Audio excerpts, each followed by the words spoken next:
missile interceptors at Fort Greely in Alaska and other interceptors down in Vandenberg Air Force Base in Southern California would have been the missiles that would have tried to intercept the ballistic missile up in space. So the interceptors wouldn't have been fired from Hawaii. What's notable, though, Kelly, is last year the top admiral of the Pacific Command, Admiral Harry Harris, told Congress he thinks more interceptors need to go to Hawaii. Now, right now, the only interceptors in Hawaii are aboard Navy ships, Aegis-class destroyers and cruisers. There is no THAAD missile system, which is that last-ditch point missile defense that you've heard in Guam and in South Korea. That does not exist in Hawaii right now. Kelly. So, this goes to the core of where the conversation went with Congresswoman Tulsi Gabbard, and basically telling the president to be more direct with Kim Jong-un because of the fact that people living in Hawaii and even people living along the west coast of the United States, they're all in harm's way, if you will, if this dictator is able to continue with his nuclear appetite to develop nuclear weapons that can hit the United States of America. The president has been tough, and South Korean leaders have even thanked him for being tough enough to make North Korea come to the table to talk. Now, we're talking about a false alarm, but we're talking about the greater picture here stemming from this false alarm in the fact that tensions are so high and the threat is so apparently real that you have a congresswoman and a senator concerned about the 1.3 million people who live on the island of Hawaii.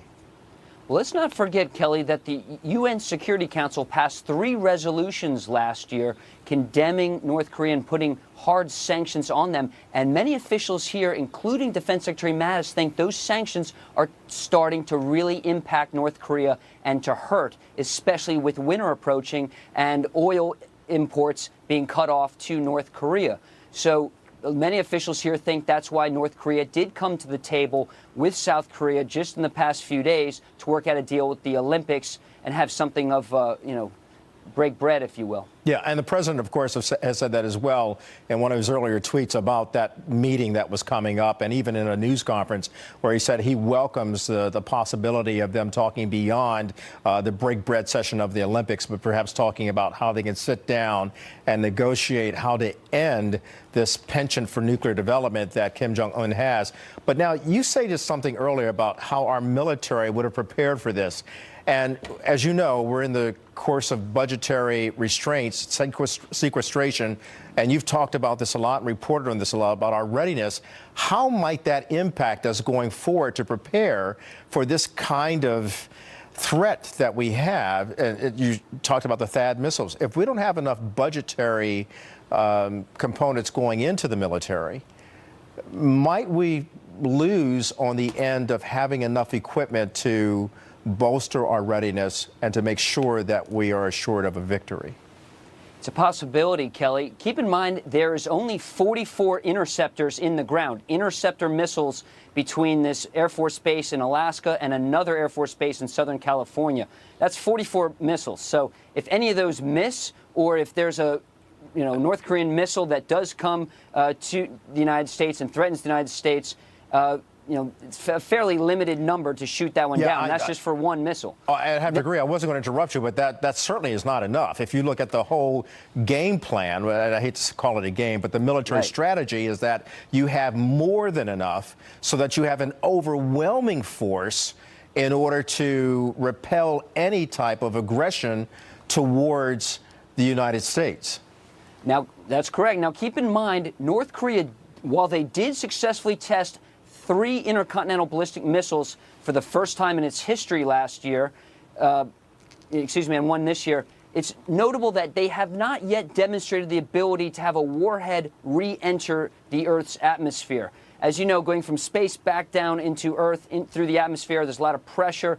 So far, those warheads, or the mock warheads, the test capsules, whatever you want to call them, have broken up, re-entering the Earth's atmosphere. So while North Korea is getting closer by the minute, closer by the month, as H.R. McMaster has warned, it is noteworthy they have not demonstrated the ability to hit the United States yet, although their last missile, Kelly, flew 2,300 miles into space. Keep in mind that's over 10 times higher than the orbit of the International Space Station. Yeah, that's 1 mile too high, and all it takes is one to get correct and to get right. So, always appreciate you, Lucas, and an Annapolis grad, everyone. And I just have to applaud your work for the service of this country. Thank you, sir. Thanks, Kelly. All right.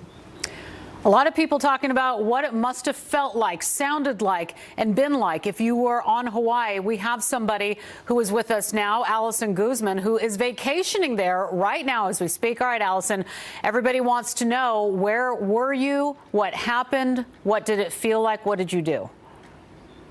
It was crazy. We're staying in the west side of the island of Oahu in Makakilo. And it was probably 8 a.m. when we got the emergency SOS alert. It said ballistic missile threat inbound to Hawaii. Seek immediate shelter. This is not a drill. So naturally, you know, I was kind of panicked. My boyfriend was panicked. We threw on clothes.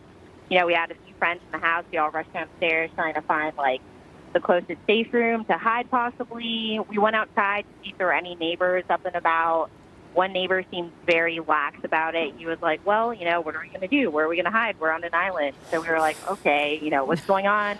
We tried calling 911 probably 3 times to see if they could give us any information, and all the lines were busy. Right. One of our friends has a relative over on the naval base over here in Oahu, and she had said that it wasn't a drill, so we were freaking out a little more, you know, standing outside the balcony trying to see if we could see anything in the ocean or in the sky. And then, you know, we sat on it for a couple minutes trying to find news channels and updates. We were finding that Twitter was the fastest update for us, and we saw that one of the representatives told me was saying that it was a false alarm. But Oh that my was after God. maybe like 30, 40 minutes. That is so incredible to think about what it would be like, and to hear what you went through. That must have been so scary. And you know, one of the things I haven't heard is people calling 911. That makes sense. You call 911 and see if, you know, where to go, what to do.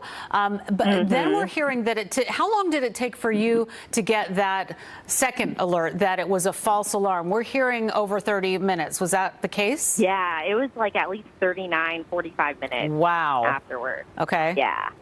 And once you saw that, then I would imagine you might say, well, okay, which one do we believe? I mean, because I don't know if you had the thought of, you know, one of the things that we were talking about initially before we found out it was somebody who hit a wrong button, that maybe the system had been hacked. What was going through your mind when you saw that second alert that it was a false alarm? We figured that, okay, maybe it is safe. You know, we started driving out. We're in the North Shore now. But the second alarm kind of calmed it for us, because we were seeing updates on Twitter earlier than that alarm saying that, you know, it was a false alarm. So initially, you know, it was already, our comms were kind of quelled by that point. Where are you vacationing from? Where are you from? Fort Lauderdale, Florida. So I'm sure you can imagine it wasn't the best way to wake up this morning. Yeah, absolutely. You guys have been through a lot.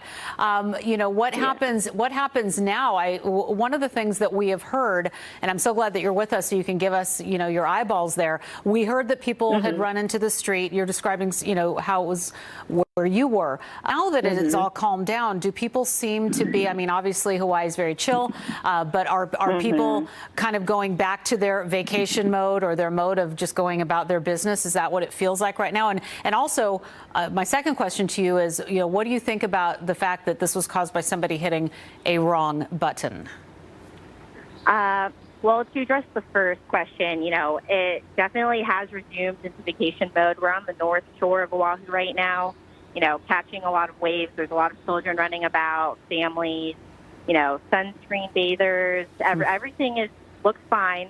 But as far as someone, you know, kind of causing all this panic, this initial panic in the morning, I thought that was very irresponsible, especially, you know, Hawaii is a huge tourist attraction. Sure. You know, that's the last thing you want to hear on your vacation, that something terrible could happen. So, yeah, but, you know, everything is fine, and that's the That's the main point. Well, thank you for bringing your firsthand perspective of what things were like when this went down. Again, it was 8:07 local time that so many received this emergency message that an incoming ballistic missile was headed your way to take shelter. This was not a drill. That was what you initially heard at 8:07.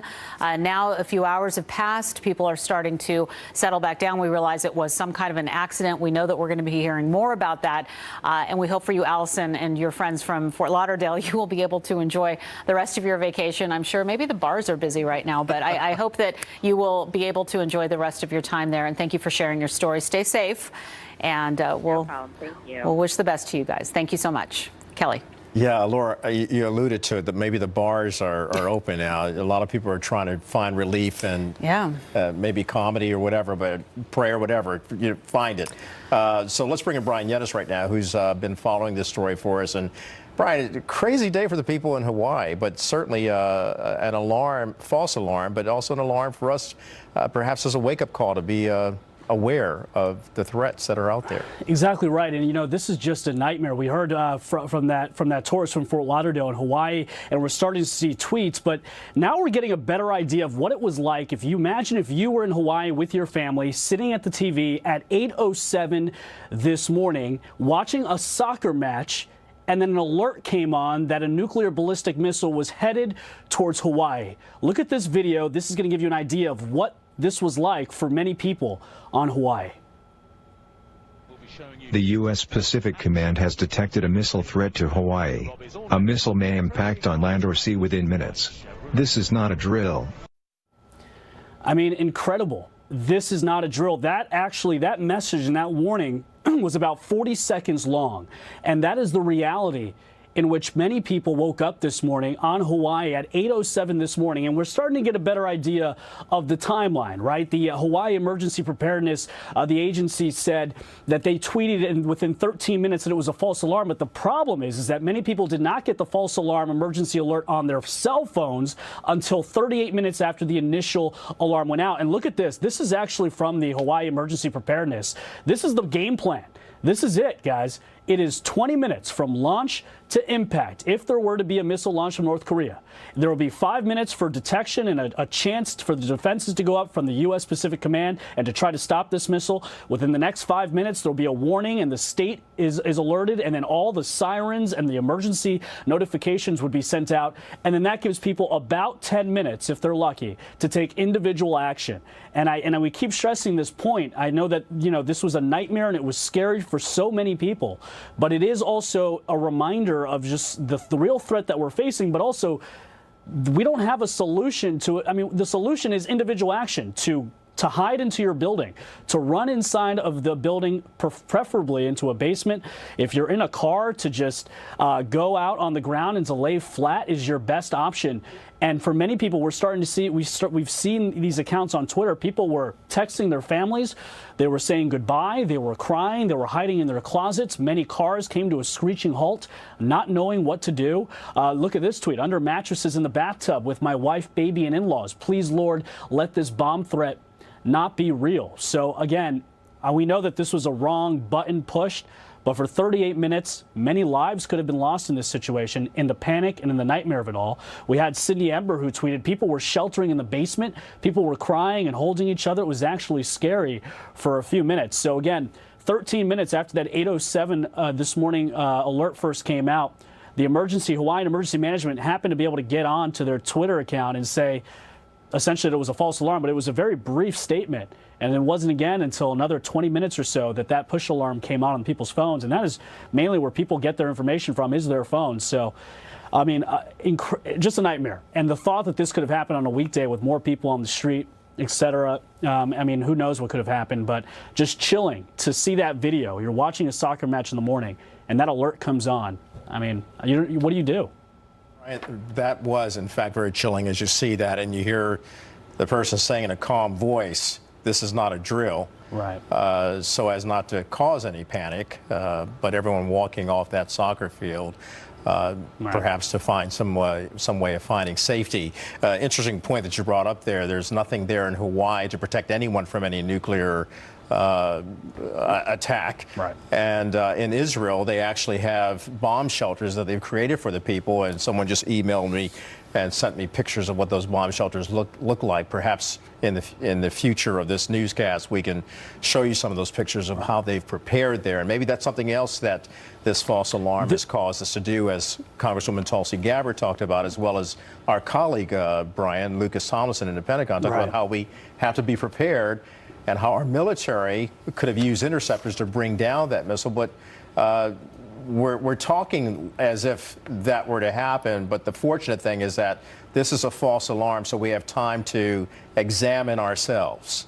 That's exactly right. And currently, right now, there are no bomb shelters for these people to go to. And I think that's the anger part of this. You know, sometimes when you're scared and you go through the different types of emotions, you're scared and there's relief, and then there's anger that you were just put through this process with your family. It's just, a nightmare scenario. And so now with this anger, hopefully there could be some action, and because I know that Hawaii is far away from many, many people in the United States.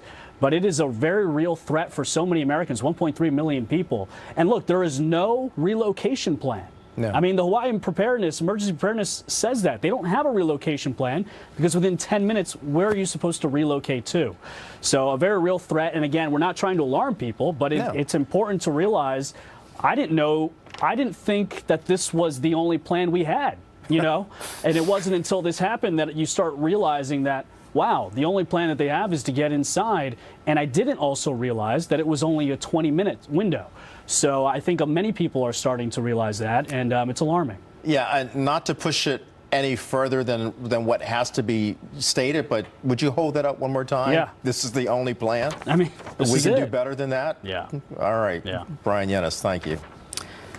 Part of that plan laying on the floor. And, as we move through this developing story, the governor of Hawaii has said while he's thankful that this alert was a false alarm, the public, Kelly, must have confidence in our emergency alert system. That's the governor of Hawaii saying that.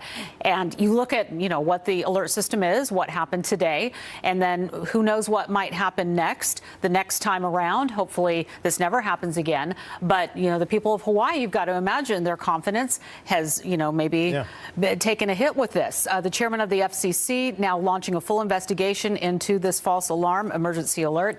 And as we continue to watch people voice what happened to them in Hawaii, one person wrote, "Worst 30 minutes of my life. Seriously thought I was going to die."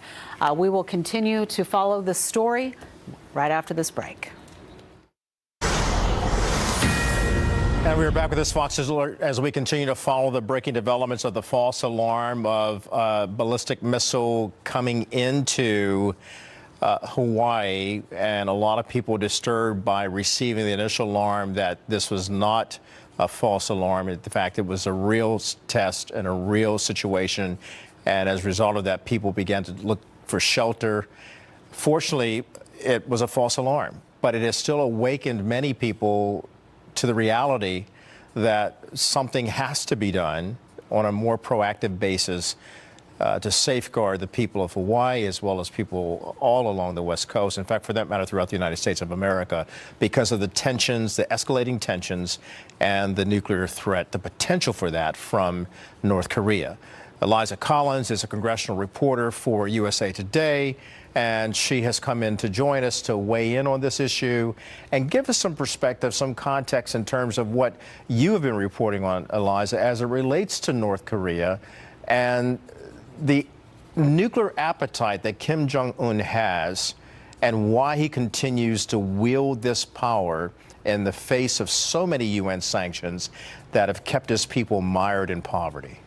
Well, luckily today was a false alarm, but the fact of the reality is they do have this in place for something to really happen. We are at escalating tensions with North Korea, and our president and the North Korean president sort of are trading jabs constantly, and it seems like just a really heated situation right now. It's kind of been dampened a little bit with North and South Korea agreeing to talk. North Korea is actually sending some people to the Olympics, and so they're hoping that that might sort of calm things. But the truth is that people really are scared. This is a very real fear, and hopefully the people of Hawaii aren't going to now say the boy who cried wolf and ignore an alarm like this in the future, because it really is a very real situation. Yeah, I don't think it'll be a crying wolf type of situation, because to your point, earlier today on our program here, Congresswoman Tulsi Gabbard spoke to us, and she was very clear that she was angry about this false alarm, certainly happy that for her family, and she includes all of her 1.3 million constituents as being her family members, but she was angry about the fact of what you've just talked about, the trading of barbs and rhetoric between the President of the United States and Kim Jong-un. Now, albeit South Korea has thanked the president for his tough rhetoric that they believe has helped Kim Jong-un come to the table, as well as those sanctions. And of course, we know that Secretary of State Rex Tillerson has said the sanctions seem to be working as well. But to Congresswoman Gabbard's point, she's basically saying, Mr. President, get to the table with this man, talk to him face to face, direct. Is that possible? That is definitely possible, and I think we are seeing that sort of from Secretary of State Rex Tillerson. They're definitely hoping to go the diplomatic route, but President Trump repeatedly has tweeted, you know, talks don't work, military is basically not off the table, and so those things for someone like Tulsi Gabbard or people in Hawaii, they might be a little bit scarier if they're saying, no, please just talk to him. Really kind of depends on the day and sort of how Kim Jong-un and how President Trump are feeling. But I do think there are behind-the-scenes attempts to do the diplomatic conversational route. The diplomatic conversational route, and one could arguably understand why the president is frustrated with that route, because of the fact that Kim Jong-un continues to flout his aggression in the face of the Western allies, in the face of Japan, in the face of even China, for that matter. So there's still a lot of work to be done on the table and then you've got Russia's Vladimir Putin saying, or actually complimenting Kim Jong-un as being a great strategist. So there's a lot to unwield here. It's very convoluted. And it's very delicate, and I can understand why the president would have to be tough in his rhetoric, but you got to carry a big stick too. Right. There is a lot to deal with here, and I do not envy the people having to deal with it. That being said, it does seem like there's some positive developments between the North and South Korean talks. We've seen President Trump kind of take some credit, and as you pointed out earlier, South Korea giving some credit for his involvement in that. So hoping, because South Korea and the U.S. are allies, that might be able to sort of calm tensions. But we'll see what happens after today. You know, who knows when North Korea finds out that the U.S. has an alert system. I'm not quite sure. Eliza, I have a feeling the talk shows will be abuzz with this tomorrow, and we'll see a lot, and we may see the president weigh in on this issue as well. Eliza Cohen of USA Today, thank you. Thanks. And Kelly, when all of this happened, we were all wondering if it could have been some kind of a hack, some kind of cybersecurity situation. We want to bring in Morgan Wright, cybersecurity analyst and senior fellow at the Center for Digital Government, who joins us on the phone now. Morgan, we've talked to you many times before in the past, usually about things about keeping your information private and how not to get hacked with your bank account and things like that. But this is such a different situation today. And while we are now hearing from officials in Hawaii that somebody hit a wrong button in a control room, it sounds like, that pushed out this type of alert, that there was a ballistic missile headed their way to the folks of Hawaii to seek shelter. This is not a drill. Obviously, you know, a catastrophic error, to say the least. But, you know, when we look at the idea of this being a possible cyber threat, I mean, the security of this system, what do you think about this type of system where something like an accident like this could happen when you hit one button? I mean, who in the world designs a system that allows you to press one button and send out a nuclear warning to everybody from an emergency action type of situation. So they're going to have to go back and take a look at their controls. But you actually bring up a really good point. Do you remember hearing it's been a couple, 3 years back, when the AP's Twitter account was hacked and they said that an explosion went off in the White House? The markets went crazy, things happened. This is the impact that false and misleading information can have.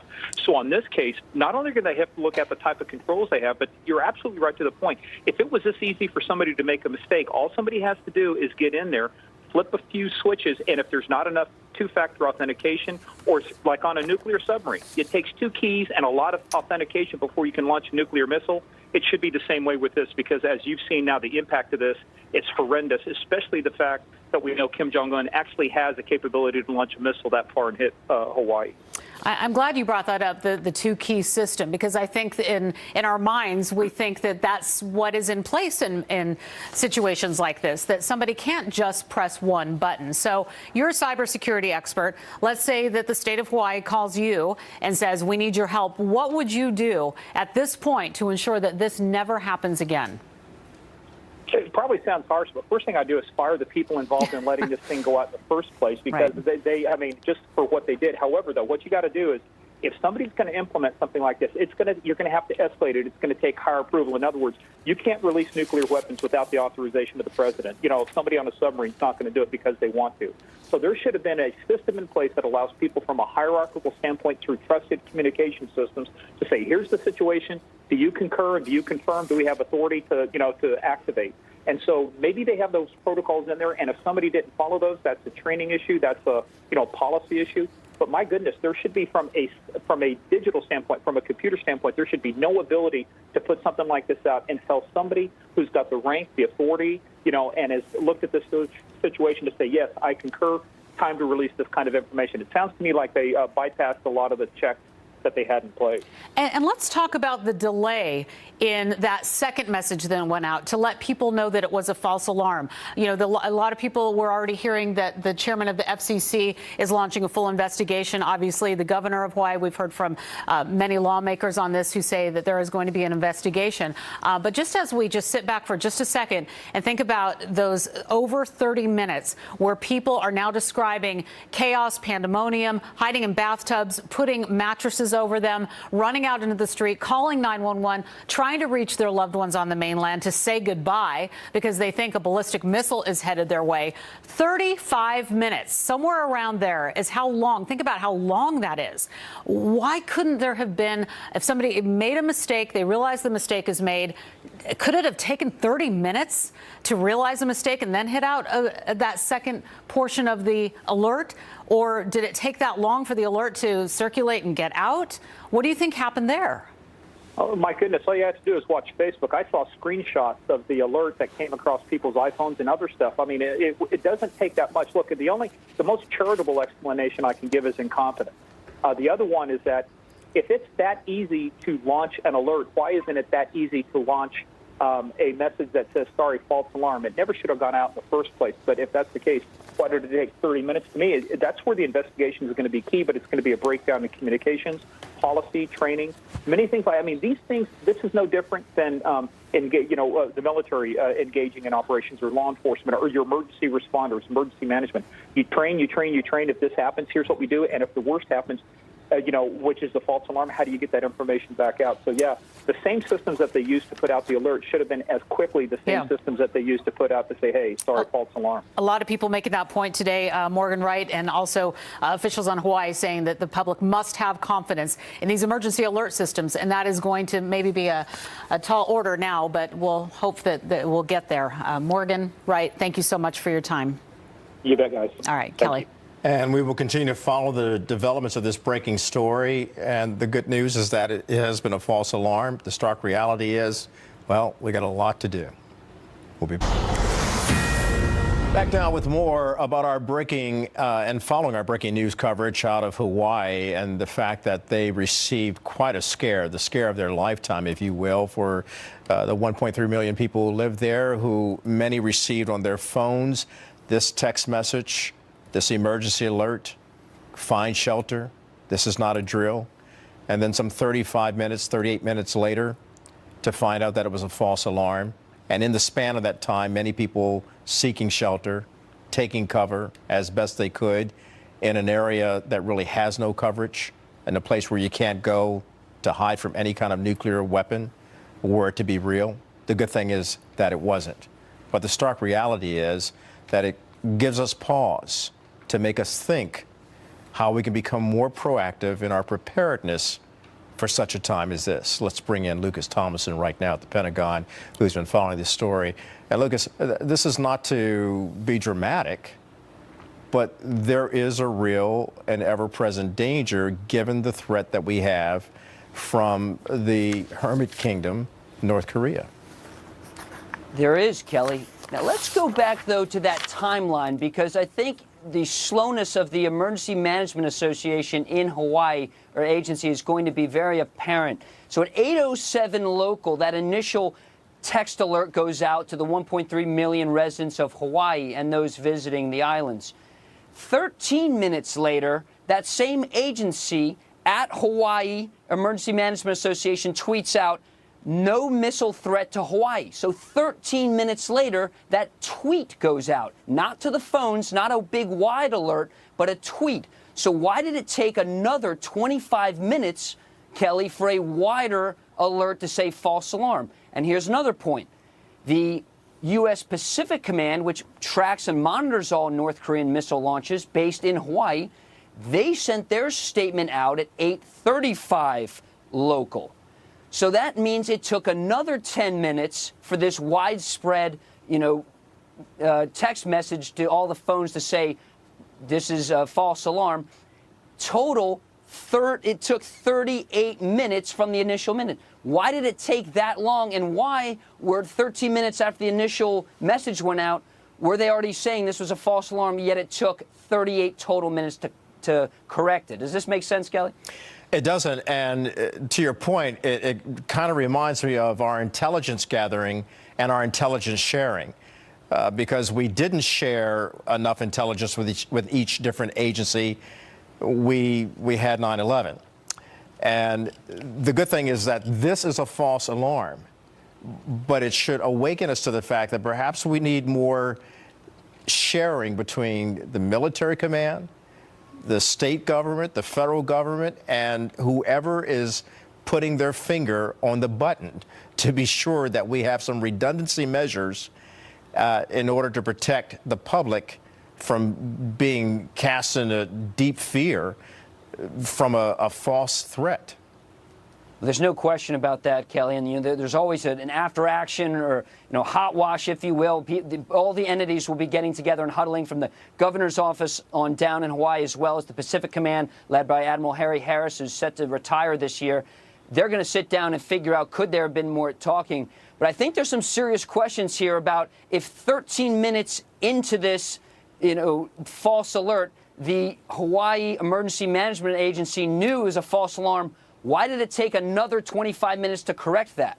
A lot of questions being asked, and certainly the military will be involved as well. Are you hearing anything from senior leaders at the Pentagon at this particular juncture, or are they still waiting to find out more details? Well, Kelly, I'm told that Defense Secretary Mattis has been briefed on the situation. He's been updated. He's communicating to the White House and, of course, to the president's team down in Florida. But, the Pentagon, a lot of officials, they're putting their hands up and say, hey, this wasn't us. This is a state issue. This was the Hawaii Emergency Management Agency. This was not a federal government entity, and we had nothing to do with this. The Pacific Command did their best to correct this as quickly as possible, Kelly. Well, there's going to be a lot to roll on this one. We'll continue to follow the developments of this. And as you know, those kinds of investigations, they will get to the bottom of this, and they will make sure that it does not happen again. And if it should, they will have some sort of countermeasure to protect the public. Lucas Thomason, thank you for your reporting, as always. You're welcome. And nothing gets people's attention like an alert in all caps. And that is what people initially saw this morning, 8:07 local time in the morning in Hawaii, that there was a ballistic missile threat inbound to Hawaii. Seek immediate shelter. This is not a drill.